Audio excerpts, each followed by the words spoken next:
Blog Talk Radio. Hello everyone, this is Laurie Smith on Blog Talk Radio. It is 9:30 p.m. Calgary, Alberta, May 19th, Wednesday night. I'm so happy to be here. This is Child Abuse Prevention and Human Rights Abuse Prevention is Up to Us.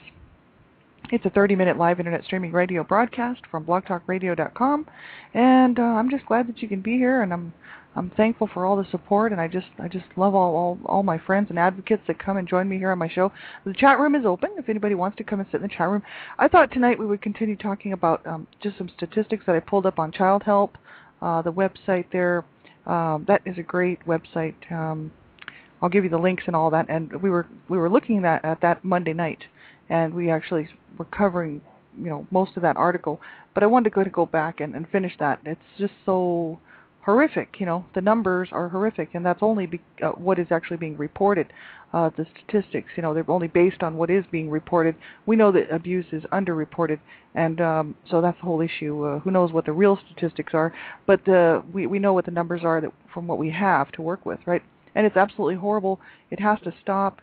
I'm just glad to be one more voice, just to come on here, as often as I can, and to keep saying the same exact things over and over and over again.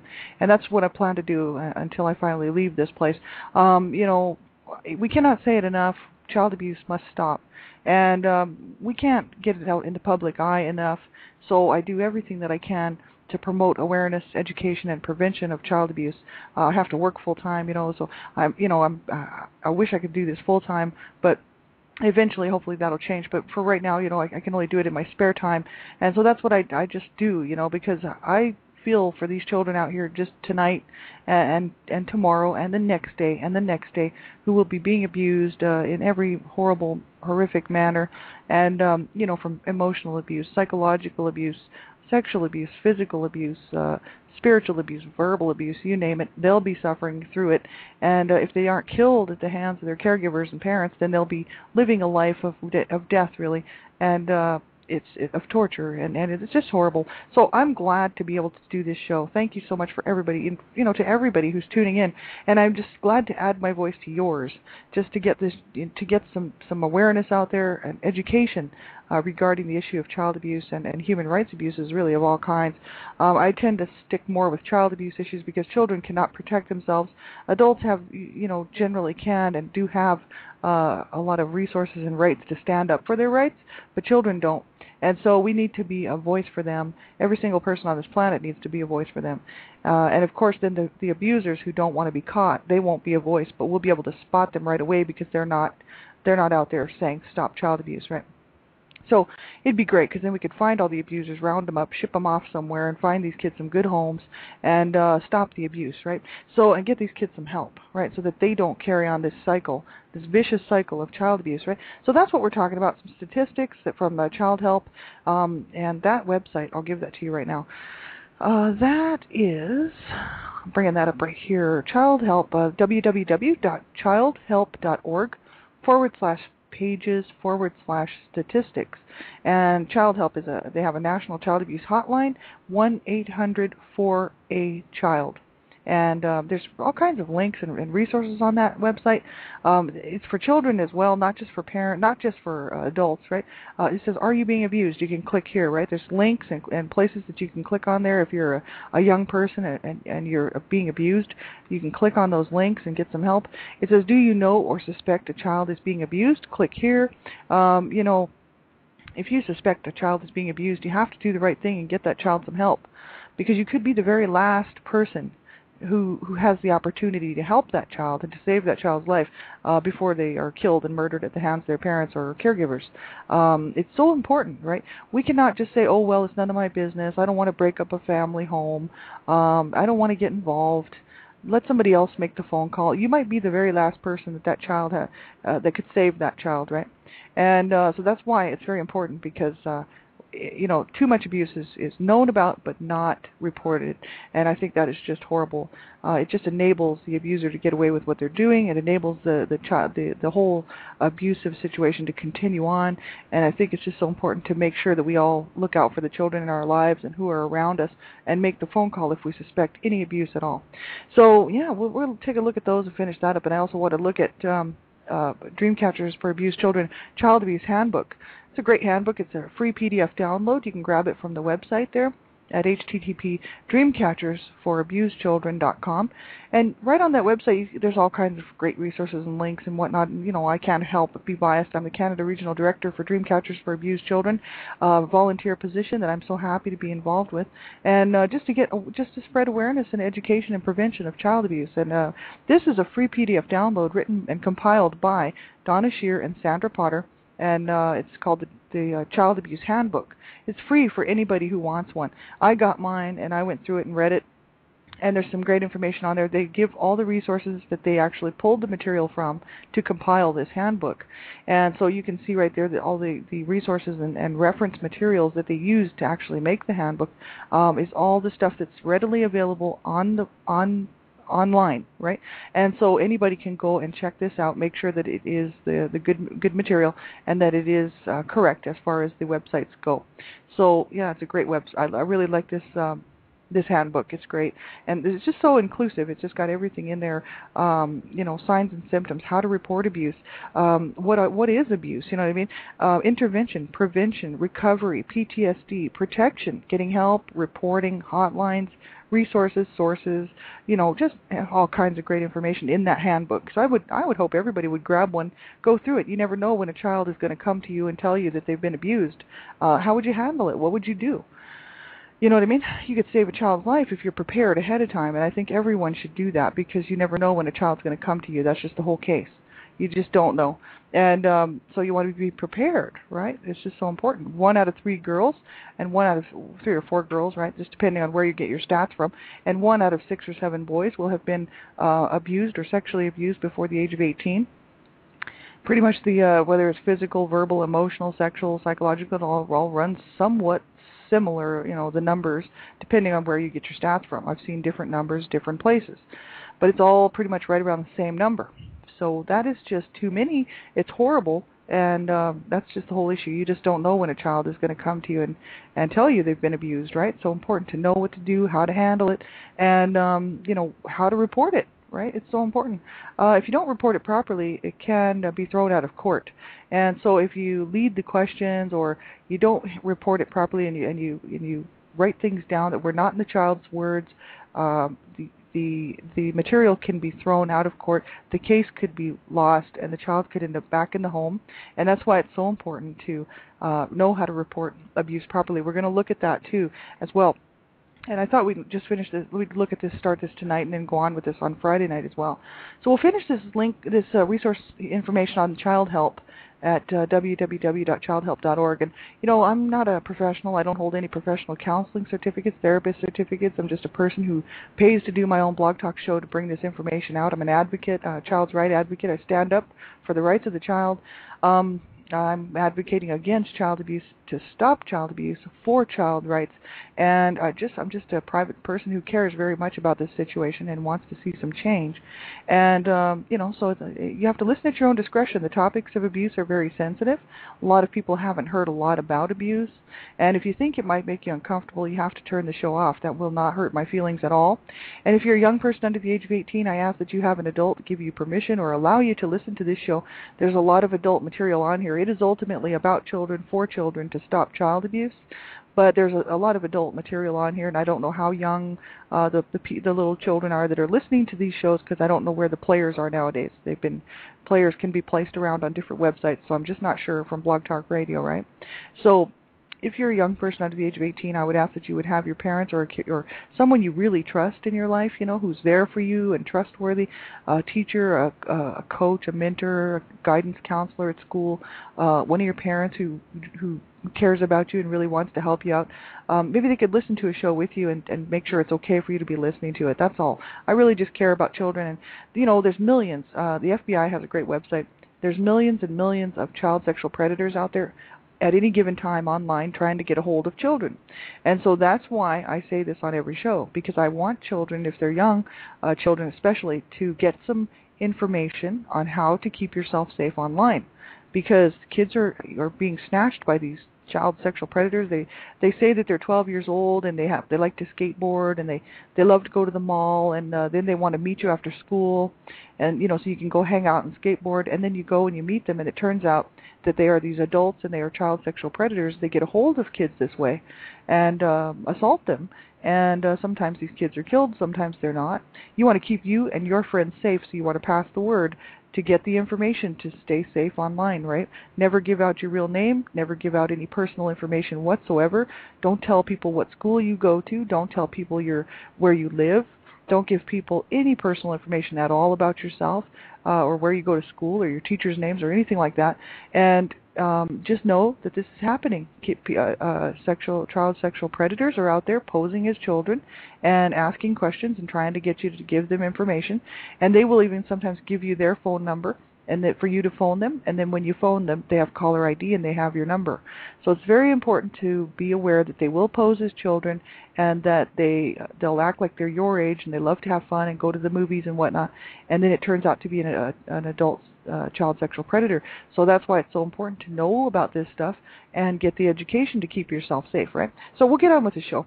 And the National Child Abuse Hotline, 1-800-4CHILD. This is Child Help, this website where I got these statistics from, and we were looking at them, like I said, on Monday. And I just, couldn't, when I was reading them, I was like, oh my God, it's just absolutely horrible. General statistics, when this report came out, they wrote here, I'm just reading right from their webpage, a report of child abuse is made every 10 seconds. And almost 5 children die every day as a result of child abuse. More than 3 out of 4 of those children are under the age of 4. And it is estimated that between 60 to 85% of child fatalities due to maltreatment are not recorded as such on death certificates. So, they're made to look like accidents, right? 60 to 85% of child fatalities due to maltreatment are not recorded as such on death certificates. That is horrible. 90% of child sexual abuse victims know the perpetrator in some way. 68 are abused by family members. So 68%, sorry.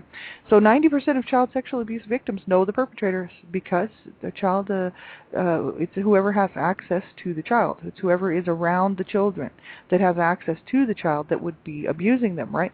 So it's generally a family member, a friend of the family, a teacher, somebody where the child is spending most of the day, most of their time.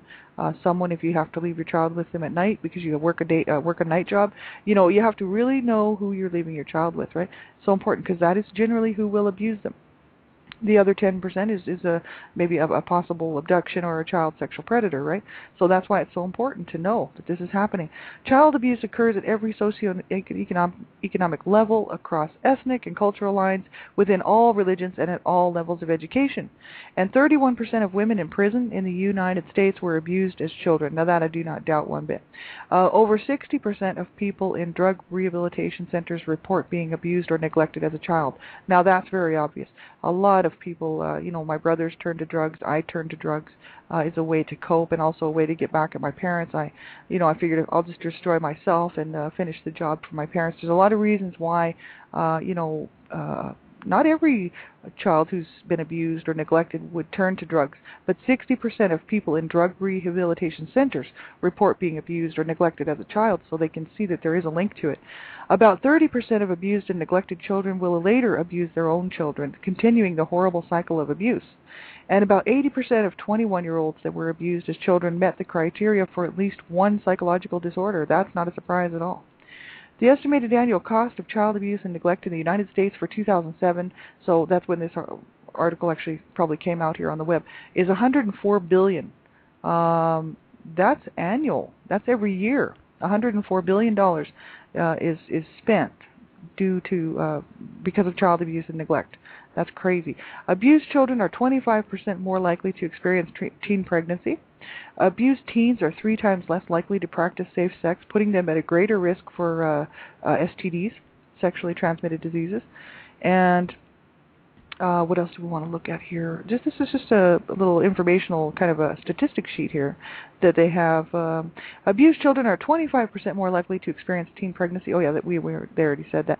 And children who have been sexually abused are 2.5 times more likely to abuse alcohol. And children who have been sexually abused are 3.8 times more likely to develop drug addictions. And nearly 2 2/3 of the people in treatment for drug abuse reported being abused as children. So there's a little bit more information on that. And they say here, child abuse and criminal behavior. 14% of all men in prison in the USA were abused as children, as compared to 31% of women. 14% of all men in prison in the United States were abused as children. 36% of all women in prison were abused as children. Children who experience child abuse and neglect are 59% more likely to be arrested as a juvenile, 28% more likely to be arrested as an adult, and 30% more likely to commit a violent crime. And I mean, I saw this firsthand in my own family, but I had other friends too who also experienced, grew up in abusive homes and environments, and we were always on the streets, running around. It was safer really to be on the street than it was at home for a lot of us, and so we did spend a lot of time out running around, being where we shouldn't have been, and so it does set up children to be more at risk for to be arrested as a juvenile, that's for sure, because they're generally not being looked after properly, and that's why they're on the streets, right, quite often, or they're being thrown out of their homes, right? This sort of thing is just happening all the time, so that's pretty bad. And 28% more likely to be arrested as an adult just because they can't cope. If children grow up in a very violent home and the violence is just part of the norm, they tend to be violent out as adults. You know what I mean? And they carry on this behavior, and that's why it's so hard.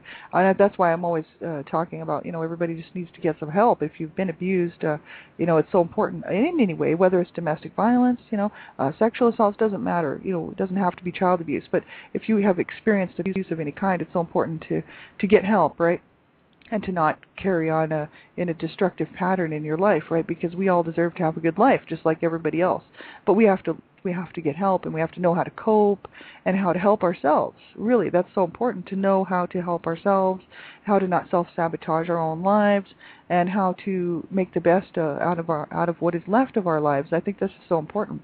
So that's the end of that article. It's very short, but it's just a little national child abuse statistics from Child Help, and I just wanted to kind of go over that one more time. Now I want to take a look at the Child Abuse Handbook on Dreamcatchers for Abused Children. It's the free PDF download. I wanted to look at their statistics on there. They actually have compiled a whole bunch of statistics, and they kind of, sort of coincide, of course, with Child Help statistics, because, most of this information is sort of a general collection, which almost all of the not-for-profit organizations really out there who are compiling handbooks and whatnot and creating websites are all getting their information, and a lot of it's coming from the National Clearinghouse on child abuse and domestic violence and whatnot, and different sources like governmental sources for this information, right? So a lot of the statistics are sort of the same. They might vary a number, by one point or one number, but they're all pretty close. And so I'll just go through some of theirs off of the Child Abuse Handbook written by Donna Shear and Sandra Potter off of Dreamcatchers for Abused Children. And they say 1 in every 3 girls will be sexually molested before the age of 18.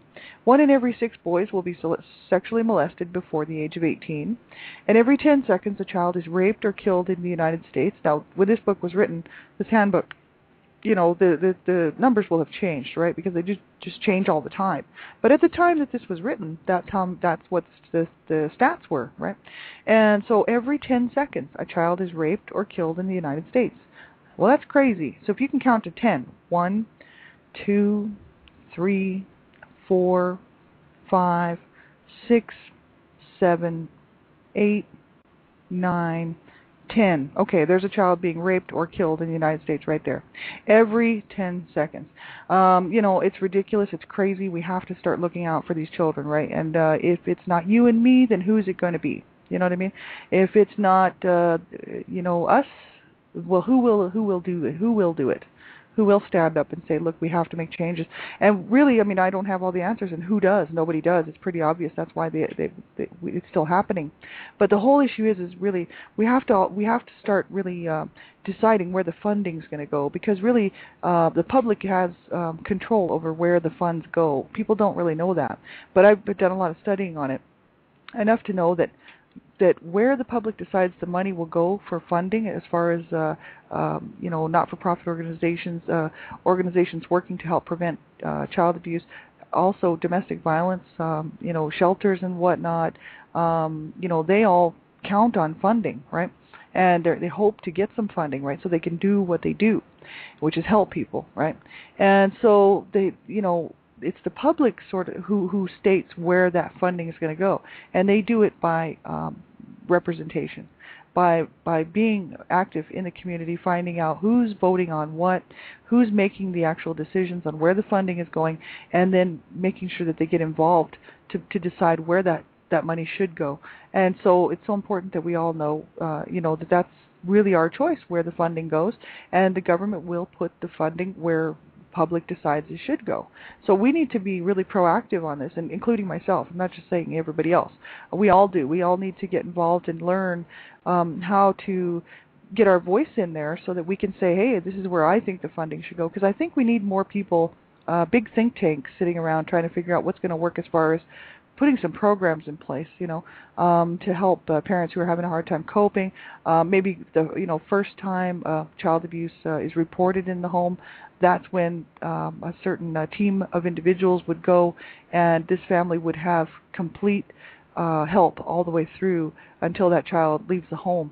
You know what I mean? Because this is why abuse is allowed to happen, because a lot of times abuse is reported, but the child is left in the home, and then they think everything is okay. They do the follow-up and everything, and they usually, 8 weeks later or so, they try to move on, right, because there's just too many cases.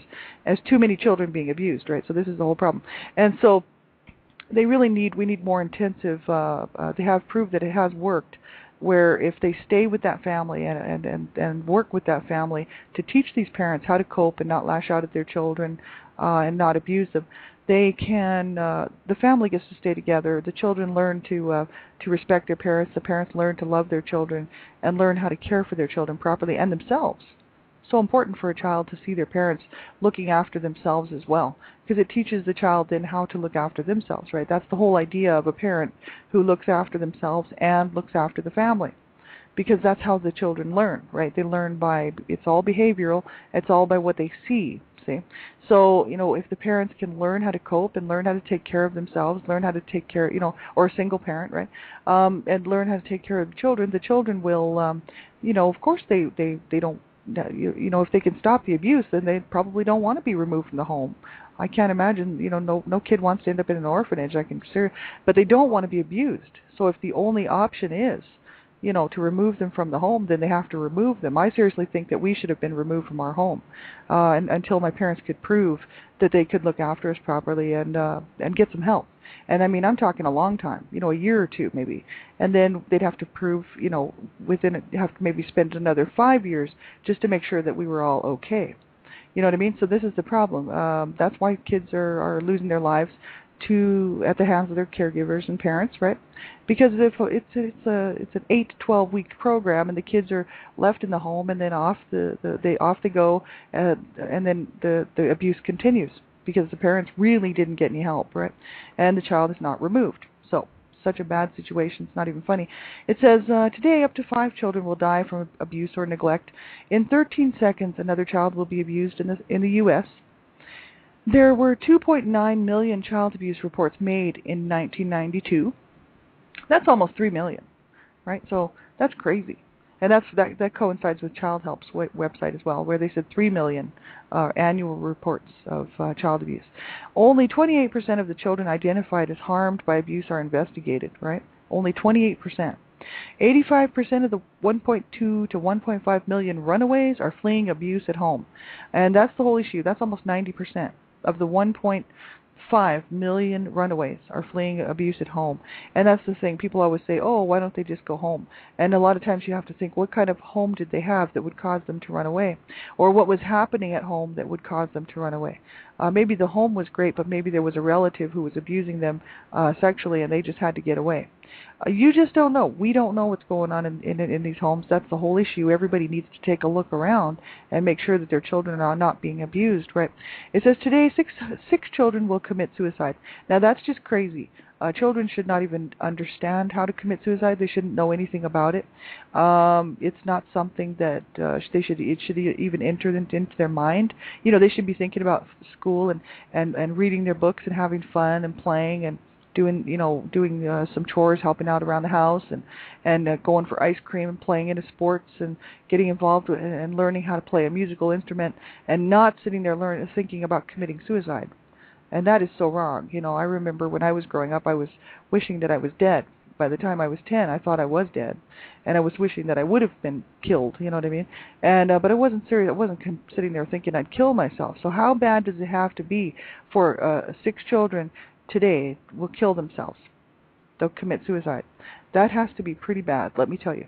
Suicide is the third. I mean, I was just wishing that one of my parents would kill me. I didn't want to kill myself. So that tells you the abuse, how horrific the abuse is, right? Suicide is the third leading cause of death, ages 15 to 24. Untreated child abuse increases the likelihood of arrest for a violent crime by 38%. And 60 million survivors are former victims of child sexual abuse in America today. 60 million survivors. I mean, that's crazy. When you think about the population, 60 million, where I live, the city I'm in is a little bit over 1 million. So 60 million are survivors, are former victims of child sexual abuse in America today. 38% of women and 20% of men have been sexually abused during adolescence. It is estimated that 3% to 6% of the clergy population has abused a child. 3 to 6%. The typical child sex offender molests an average of 117 children, most of whom do not report the abuse. It's just crazy, absolutely crazy. So this is just some of the stuff that's on this PDF download from Dream Catchers for Abused Children, a child abuse handbook. And it just goes on to say, like what is child abuse and all the signs and symptoms. Child abuse facts. And I want to continue on with that too. Worldwide statistics. So we'll take another look at this on Friday. And then, of course, there's all the signs, physical abuse, every kind of physical abuse. It's all listed here with all the signs and symptoms. And Donna Shear and I did a show at Dreamcatchers Talk Radio. We actually did the first maybe couple of shows. We went through and read this whole thing out for people. But you can get this yourself just by going to the website and pulling it up. It's some great information. And then there's, signs and symptoms, definitions of child sexual abuse, like what is it, the signs, symptoms, right? So important to know all about that. Family incest, sexual predators. There's some great information there regarding sexual predators. Let me tell you, you want to get that information. And verbal, emotional abuse, signs and symptoms, right? Let's see, what else do we have? Types of neglect. It's a great workbook, not workbook, but a handbook, right? Child abuse effects. And then it just goes on and on. There's so much good information there. And so they say, what is child abuse? Child abuse is the physical, psychological, or sexual maltreatment of children. While most child abuse happens in the child's home, a significant portion also occurs in organizations involving children, such as churches, schools, child care, businesses, and in residential schools. It says there are four major categories of child abuse. That's neglect, physical abuse, psychological or emotional abuse, and sexual abuse. So there are different subcategories within each type of abuse. And it's easy to identify some forms of child abuse, but difficult for other forms. The fact that a child experienced harm doesn't necessarily reveal abuse. Child abuse is an action or an inaction that harms a child, and that's the general definition of child abuse. It's the action or inaction that harms a child. That's child abuse, right? So it's whether you don't do something or whether you do something that hurts a child. That is child abuse, right? So it's so important to know. And we have about a minute left. And so I wanted to go over reporting child abuse. And there's this great website, www.familyviolence.alberta.ca. And this website's great. There's all kinds of great information on there on how to report child abuse, right? So important. And you can check it out on that website. And they said there's just a few things that you need to know so that it's reported properly. But make sure that if you suspect a child is being abused, that you make the phone call. And don't just say, oh, somebody else will call, or, it's not my business, right? It is our business. It's all of our business. These children are counting on us to protect them. And you know what? They don't even know that we're out here trying to protect them. But we are. And I would hope that every single person out there would do the same thing. If you know and suspect a child's being abused, or if you suspect it or have the slightest suspicion, you have to make the phone call, because you have to use your gut instincts, right, for these children. They have no protection, and they really need our help. So, yeah, I'm so glad that you could tune in. Let's see, tomorrow is Thursday, and I'll be on tomorrow night Dreamcatchers Talk Radio with Elizabeth Roberts-Brawley. And that's 10 p.m. Eastern Standard Time at www.blogtalkradio.com/Dreamcatchers.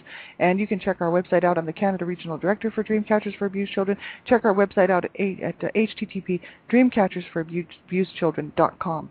And so thanks everybody for tuning in. I just love you all so much. And I have my great friend and sister advocate, really, and really my sister. That's what I call her. She's in the chat room tonight from Australia. Thank you so much for being here. I just love you so much, and I'm so glad that you're here with me all the time. Thank you. And everybody, take care of yourselves. Have a great night, and just be safe in everything that you do, and keep reaching out and keep looking for that help and that hope. If you've been a victim and you're a survivor of child abuse of any kind, or domestic violence or any abuses at all, make sure you do get some help and do know that you can have a good life. You do count. You do matter. We do count. We do matter, and it's so important that we know that and just reach out and get some help. Right? Have a great night, everybody. Take care. Bye bye.